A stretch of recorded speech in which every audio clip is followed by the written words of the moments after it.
sir সেইদিনাখন ইমান মানুহ দেখিবলৈ পোৱা গ'ল মিটিঙত স্যাৰ গান্ধীদাৰ মিটিঙত স্যাৰ কি ক'ব স্যাৰ গান্ধীৰ মিটিঙত যিমান কেইজন মানুহ হৈছে এইখিনি মানুহতো আমাৰ অসমীয়া বিয়াত পানী তুলিবও নাযায়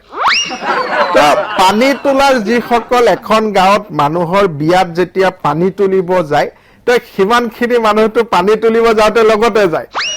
আপোনালোকে ইয়াতে যথেষ্ট আপোনালোকে টিভিৰ এংগুলবিলাক ইফাল সিফাল কৰি অকণমান মিলাইছে তো এইবিলাক আৰু মোৰ ক'ব লগা নাই আপোনালোকে যদি তাতে বেছি দেখিছে তেন্তে আমাৰ মিটিঙত আপোনালোকে কোনো কেমেৰাত এইবিলাক টিভিত চোৱাই নাই কিমান মানুহ হৈছে তাতকৈতো আমাৰ নিজৰ সৰু সুৰা মিটিংবিলাকতে ইমান মানুহ হয় না এইবিলাকতো ক'ৰ পৰা কেনেধৰণে মানুহ আহিছে তাততো কোনো ঠিকনাই নাই তাততো মেক্সিমাম মানুহে আপোনালোকে দুই আগফালে বহি থকা মানুহবিলাকৰ মুখ কেইখন চাব যে এই মানুহখিনি কোন মানুহ তো ক'ৰবাত নহয় ক'ৰবাত উচ্ছেদৰ লগত এইটো লিংক এটা আছে আজি ক'ৰ পৰা মানুহবিলাক আহিছে আপোনালোকে যদি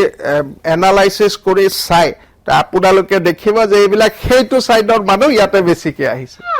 স্যাৰ কিন্তু স্যাৰ দেখা গৈছে যে যথেষ্ট সংখ্যক মানুহ আহিছে কিন্তু বেছিভাগ মানুহ দাড়ি চুলি কাটি আহিছে আৰু আমি শুনিবলৈ পাইছো যে ওচৰ পাজৰ যিমানবিলাক নাপিত চেলুন আছিলে সকলোবোৰ বুক তাতকৈ আৰু কিবা লাজ লগা কথা আছে নেকি যে ওচৰৰ পাজৰৰ যিমানবিলাক চেলুন আছে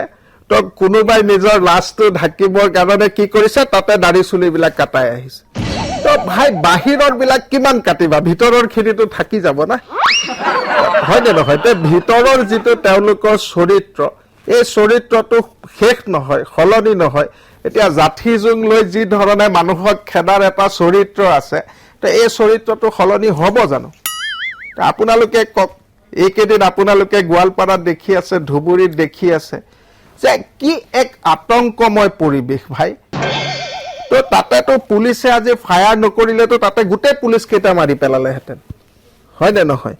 তো গতিকে এইবিলাক কথাত আৰু আপোনালোকে ইমান মূৰ ঘমাব নালাগে তো অসমখনক কি ধৰণে নতুন এটা ৰাস্তাৰ প্ৰতি লৈ যাব পাৰো আমি তাৰ কাৰণে চিন্তা চৰ্চা কৰি আছো আৰু এই উচ্ছেদ যোৱাকালি সিদিনাখন কোনোবা এজনে মোক একদম মৌলানা এজনে মোক ধমকি দি কয় যে এইজনৰ একদম মসনদ মই দখল কৰি দিম মই নোৱাৰিলেও মোৰ নাতি পুতিয়ে দখল কৰিব আৰে বাবা তুমি নোৱাৰা কিন্তু তেওঁ নাতি পুতিলৈকে সেই বীজটো দি থৈ যাব যে এওঁলোকৰ এগেইনষ্টে তুমি অহাকালি কাজিয়া কৰিব লাগিব সংঘৰ্ষ কৰিব লাগিব তো এই মানসিকতাটোত যদি আমি থাকো দেন আমাৰ অসমখন অসম হৈ নাথাকে যে সোণৰ অসমৰ কথা আপোনালোকে কৈ থাকে আপোনালোকে শুনি থাকে এই সোণৰ অসমখন আৰু লোহাৰ অসমো নহ'ব ইয়াতে তো গতিকে আপোনালোকে নিজে বিবেকটো ব্যৱহাৰ কৰক আৰু ভাবক যে কোন ক'ত থাকিলে আপোনালোক সুৰক্ষিত হ'ব ঠিক আছে